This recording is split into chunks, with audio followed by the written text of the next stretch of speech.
রাত তখন ঠিক 12টা। অরিন্দম তার ঘরে একা বসেছিল। চারপাশ নিস্তব্ধ। শুধু ঘড়ির কাঁটার টিক টিক শব্দ শোনা যাচ্ছিল। হঠাৎ দরজায় একটা টোকা পড়ল। অপ্রত্যাশিত শব্দে চমকে উঠল অরিন্দম।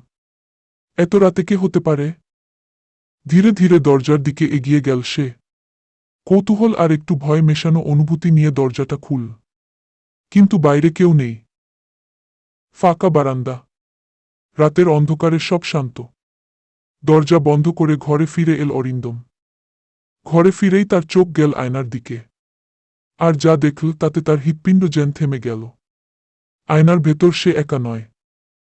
তার ঠিক পেছনে আয়নার প্রতিবিম্বে দাঁড়িয়ে আছে একটা কালো ছায়া। স্পষ্ট কোনো অবয়ব নেই, শুধু জমাট বাঁধা অন্ধকার। দ্রুত পেছনে ঘুরল অরিন্দম। কিন্তু তার ঘরে কেউ নেই। ফাঁকা ঘর। সে একা। আবার আয়নার দিকে তাকাল সে। ছায়াটা তখনও সেখানেই আছে।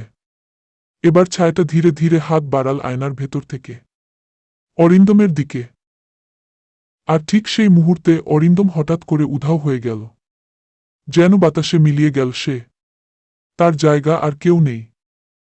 শুধু আয়নার ভেতর এখন দাঁড়িয়ে আছে সেই কালো ছায়া। কিন্তু তার চেহারাটা এখন ঠিক অরিন্দমের মতো। সে আর ছায়া নেই। সে এখন অরিন্দম। কিন্তু সে মানুষ নয়। সে শুধু একটা ছায়া।